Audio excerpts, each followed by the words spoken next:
तो हेलो बच्चों, स्वागत है आप सभी का। अगर आप भी 2023 बोर्ड परीक्षा देने वाले हो तो ये वीडियो जरूर देखिएगा, क्योंकि इस वीडियो में मैं आप लोगों को ऐसी ट्रिक बताने वाली हूँ कि अगर आपको कुछ भी नहीं आता है फिर भी आप 95 क्रॉस करोगे। ठीक है, ये पूरी 100% की गारंटी है। ये ट्रिक ऐसी है कि अगर आपको कुछ भी नहीं आता है, ठीक है, मान लीजिए बच्चे सोच रहे होंगे, कई बच्चे सोच रहे होंगे कि मुझे कुछ भी नहीं आता है, तो ये ट्रिक ऐसी है कि अगर आपको कुछ भी नहीं आता है, एकदम आप पढ़ने में बिल्कुल कमज़ोर हो, कोई भी सब्जेक्ट आपका तैयार नहीं है, तो फिर अब आपका कुछ नहीं हो सकता है, तो फिर आप ये वीडियो देखो, यही ट्रिक आपको टॉपर बना सकती है। बाकी तो समय निकल गया है, आपकी कोई मदद नहीं हो सकती है। ठीक है, ये ट्रिक, लेकिन ये ट्रिक जो है आपको फुल गारंटी के साथ मैं बोलती हूँ कि अगर आपने इस ट्रिक को फॉलो किया तो आप 95 क्रॉस करोगे। अब आपको क्या करना होगा कि चाहे आप किसी भी सब्जेक्ट का पेपर दो, सभी में आपको यही ट्रिक इस्तेमाल करना है। ठीक है, जो मैं आपको इस वीडियो में बताने वाली हूँ, चाहे हिंदी का पेपर दो, चाहे संस्कृत का पेपर दो, चाहे जिस भी सब्जेक्ट का पेपर दो, इस ट्रिक को फॉलो करोगे तो आपके 95 क्रॉस होंगे। देखिए, जैसे आप मान लीजिए, मैं यहाँ पर आपको हिंदी का एग्जाम्पल देकर बताती हूँ। मान लीजिए आप हिंदी का पेपर दोगे, ठीक है, और आपको कुछ भी नहीं आ रहा है, आपने पेपर देखा और बिल्कुल आपको ऐसा लग रहा है कि कोई भी क्वेश्चन आप नहीं कर सकते हो। ठीक, अगर आप स्मार्टनेस दिखाते हो, कई बच्चे देखिए देखते होंगे आप लोग, पढ़ने में बिल्कुल कमज़ोर रहते हैं लेकिन उनके नंबर अच्छे आते हैं, तो वो सभी जो है यही ट्रिक का इस्तेमाल करते हैं, जिससे कि वो लास्ट टाइम पर बाजी मार जाते हैं।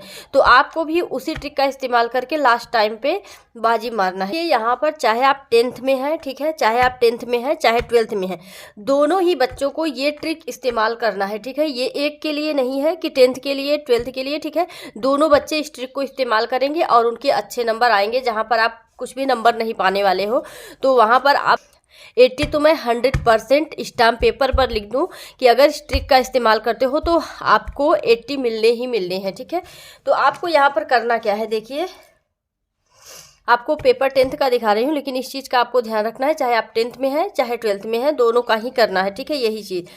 तो देखिए, सबसे पहले तो जो ऑप्शनली क्वेश्चन होते हैं उनको आपको सही टिक करना पड़ेगा। ठीक है, क्योंकि जो बोर्ड की, जो आपकी बोर्ड की कॉपी होती है, जो आप उसमें लिखते हो, तो आपकी जो कॉपी होती है वह पेपर कोड से चेक होती है। ऑप्शनली जो प्रश्न होते हैं उसमें पेपर कोड दिया होता है, उसी को देखकर कॉपी चेक की जाती है। ठीक है, लेकिन जो आपका बड़ा क्वेश्चन है, यानी कि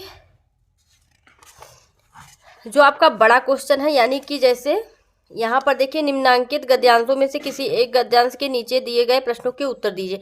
अब ध्यान दीजिएगा, ये आपका 12th में भी आता है, 10th में भी आता है। ठीक है, तो दोनों को इस चीज़ को फॉलो करना है।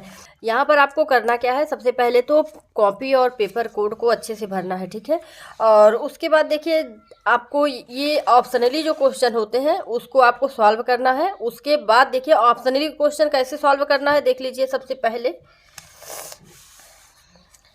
जैसे देखिए, प्रश्नोत्तर नंबर डालेंगे, ब्लैक पेन का प्रयोग करिएगा यहाँ पर। ठीक है, ब्लैक पेन से प्रश्नोत्तर डालिएगा, प्रश्नोत्तर नंबर 1 का क। ठीक है, अब यहाँ पर देखिए, 1 का क, इसमें 4 ऑप्शन दिए हुए हैं, कौन सा सही है? तो यहाँ पर झूठा सच के लेखक रामविलास शर्मा है, तो यहाँ पर जो है हंस पत्रिका के संपादक मुंशी प्रेमचंद है, ये सही है। ठीक है, तो ये कौन सा है? IV। ठीक है, तो क का IV सही है, तो यहाँ पर IV डालेंगे। ठीक है, क का IV, और इस आंसर को पूरा आप लिख दोगे।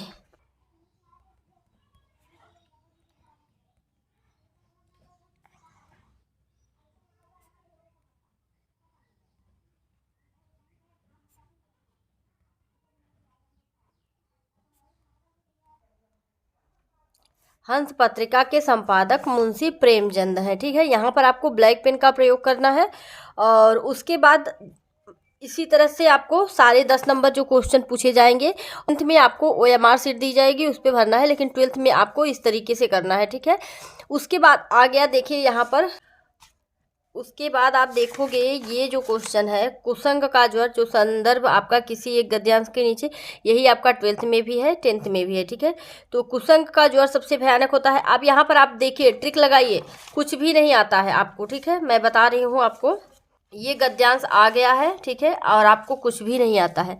यहाँ पर आपको करना क्या है, सबसे पहले नंबर डालेंगे, प्रश्नोत्तर नंबर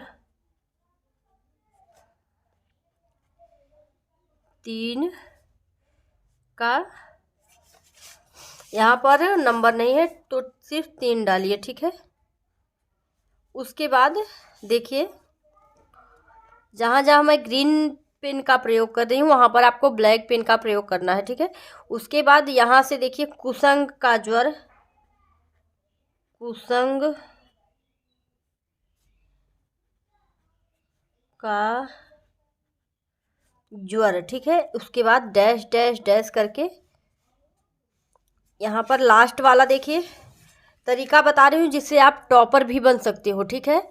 देखिए उठाती जाएगी, ठीक है, और उठाती, सारे क्वेश्चन बताऊंगी कैसे आप लोगों को करने हैं, जाएगी, ठीक है। अब ये देखिए ये पता चल गया कि आपने यही गद्यांश किया है, ठीक है। आपने ये गद्यांश किया है, ये पता चल रहा है एग्जामिनर को, ठीक है। अब आपका देखिए इसमें क्या होगा, उपर्युक्त गद्यांश का संदर्भ लिखिए, तो फिर नंबर डालिए। आप चाहे तो यहाँ पर प्रश्नोत्तर डाल के कर सकते हैं या फिर यहाँ पर, ठीक है। यहाँ पर पहला नंबर जो है 3 का 1, ठीक है, ऐसे। उसके बाद यहाँ पर क्या दिया हुआ है, गद्यांश का संदर्भ लिखिए, तो सबसे पहले संदर्भ डाल दीजिए हेडिंग।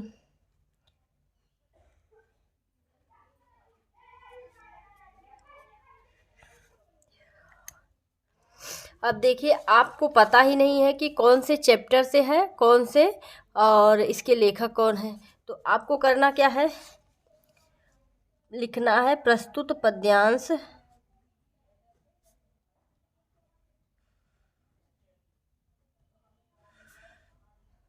हमारी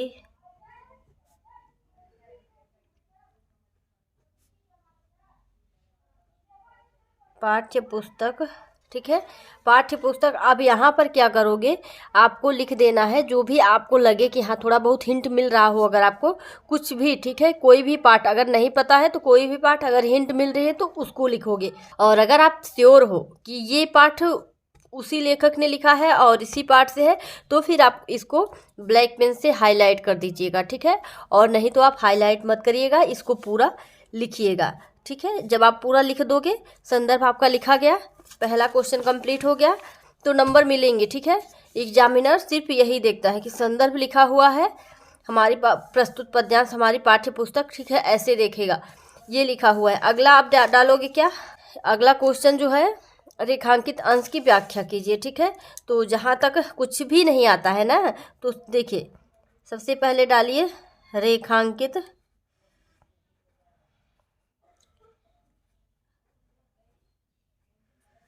अंश की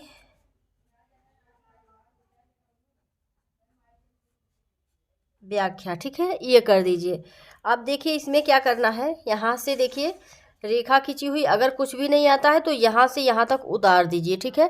बेस्ट ट्रिक बता रही हूँ जिससे कि आप अच्छे नंबर पाओगे, और पूरा नंबर एग्जामिनर देगा, जो इसका नंबर होता है 6 नंबर पूरा आपको देगा, क्योंकि आपने संदर्भ लिखा हुआ है, आपने रेखांकित अंश की व्याख्या भी किया हुआ है, ठीक है। और आप जो है अगला जो पूछेगा उसको भी कर दीजिएगा। तीसरा क्वेश्चन नंबर डालिएगा, इसमें देखिए तीसरा क्वेश्चन नंबर डालिए, यहाँ पर तीसरा, ठीक है, यहाँ पर नंबर डालिए। और जो पूछा गया है उपर्युक्त गद्यांश में सत्संगति की क्या विशेषता, तो आप ऐसे लिखोगे कि उपर्युक्त गद्यांश में सत्संगति की विशेषता बताई गई है कि यदि हमारी अच्छी संगति होगी तो वह हमारे लिए बाहु के समान होगी, हमें निरंतर उन्नति की ओर ले जाएगी, और यदि हमारी संगति जो है बुरी होगी तो वह हमें पतन की ओर ले जाएगी, ठीक है। इस तरीके से लिख सकते हो। तो आपका ये कंप्लीट हो गया, कुछ भी आ नहीं रहा है लेकिन आपका ये कंप्लीट हो गया, ठीक है। आगे का मैं आपको क्वेश्चन बताती हूँ। आपका जो है पद्यांश में भी आपको वही ट्रिक का इस्तेमाल करना है, अगर आपको कुछ भी नहीं आता है। अगर आता है, देखिए ये जिसको आता है वो तो अपना सही से करेगा, तो जिनको बिल्कुल नहीं आता है उनको नंबर मिलने की यहाँ पर पूरी संभावना है कि आप 95 क्रॉस करोगे, क्योंकि हर एक में आपके नंबर मिल रहे हैं, ठीक है। जब एग्जामिनर गहराई से चेक करेगा फिर ही आपके नंबर काट सकता है। और उसके बाद यहाँ पर देखिए जीवन परिचय, ठीक है। जीवन परिचय में आपको, जैसा कि मैं हमेशा कहती हूँ, कुछ हेडिंग्स मेन होती हैं जो आप लोगों को तैयार करनी होती हैं, ठीक है। तो उस हेडिंग को देखिए, अब आपको जीवन परिचय में क्या करना है, देखिए जैसे मान लीजिए जयशंकर प्रसाद का जीवन परिचय आप कर रहे हो, तो प्रश्नोत्तर नंबर डालोगे आप सबसे पहले, ठीक है। प्रश्नोत्तर नंबर 5 का ठीक है। जो भी नंबर है, नंबर बढ़िया से डालिएगा, मिस्टेक नहीं होना चाहिए।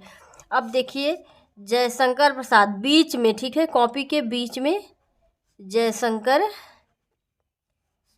प्रसाद। अगर आप 12th में हो तो साहित्यिक परिचय लिखना होगा, ठीक है। जयशंकर प्रसाद थोड़ा सा सीधी लाइन हो, स्केल से खींचिएगा आप लोग। और उसके बाद देखिए नीचे में यहाँ पर जीवन परिचय, 12th का होगा तो साहित्यिक परिचय लिखा जाएगा, ठीक है। अब यहाँ पर जीवन परिचय तो नहीं, अगर आपको पता है किसका, जिसका याद किए हो, किसी एक का तो याद ही होगा आपको थोड़ा बहुत, ठीक है। तो जिसका याद किए हो यहाँ पर नाम बदल कर इनका लिख दीजिए, ठीक है। नाम चेंज कर दो और जयशंकर प्रसाद का उनके में कर दो, अगर आप किसी का याद किए हो, ठीक है। किसी का भी आए, एक जीवन परिचय अगर आप याद किए हो तो उनका कर देना, ठीक है, पूरा जीवन परिचय में। उसके बाद लास्ट में कृति आती है तो बेहतर है, नहीं तो उसी ट्रिक का इस्तेमाल करना है आपको। यहाँ भी कोई भी कृति लिख देना है, बस हाईलाइट नहीं करिएगा, ठीक है। यानी कि ब्लैक पेन से कुछ भी मत लिखिएगा, डायरेक्ट हेडिंग बस डालिए, इससे पता चलेगा कि हाँ कृति लिखी हुई है और साहित्य में स्थान लिखा हुआ है, सब कंप्लीट है, ठीक है। यानी कि आपके 5 नंबर कंप्लीट है। तो मान लीजिए थोड़ा बहुत अगर आपका इधर उधर मिस्टेक होगा तो 4 नंबर आपके कहीं नहीं गए हैं, ठीक है। 4 नंबर तो एग्जामिनर देगा, ये मैं पूरी गारंटी लेती हूँ। अब देखिए आपका जो कवि का जीवन परिचय होता है उसको भी इसी तरीके से करना है, लेखक का भी। आगे का क्वेश्चन देख लीजिए। अब देखिए इसी ट्रिक का इस्तेमाल आपको संस्कृत पद्यांश और गद्यांश में करना है, ठीक है। अनुवाद डालिए जो भी आपको समझ में आए, अगर नहीं आता है तब के लिए मैं बता रही हूँ, बाकी तो सभी बच्चे पढ़ ही रहे हैं कि उनको आता होगा। ये जो बिल्कुल कमज़ोर छात्र हैं जिन्हें एक भी नंबर मिलने वाला नहीं है, ठीक है, फेल होने की कगार पे हैं, तो उनके लिए ये तिनके का सहारा है, ठीक है। डूबे हुए को तिनके का सहारा है। तो अगर जो बिल्कुल पढ़ा नहीं है तो उसके लिए यही सहारा बहुत है। अगर आप इस ट्रिक का इस्तेमाल करते हो तो 100% आप अच्छे नंबर पाओगे। कोई माई का लाल फेल आपको नहीं कर सकता है, ये मैं पूरी गारंटी लेती हूँ। अगर आप कॉपी को ठीक उसी तरह से लिखते हो जैसे कॉपी लिखा जाता है, ठीक है, तो कोई भी आपको फेल नहीं कर सकता। अब उसके बाद देखिए निबंध है, ठीक है। निबंध भी आपको इसी तरीके से करना है। देखिए जो 12th में है उनके लिए पत्र भी होता है, पत्र के लिए भी वैसे तो आप लोग 1-2 पत्र याद कर लीजिएगा और बाकी उसी हिंट से आप लोग करिएगा, ठीक है। जिसको नहीं आता है वो अपना पत्र लिखने का तरीका देख लेगा, बस उसी हिसाब से आपको करना है, ठीक है।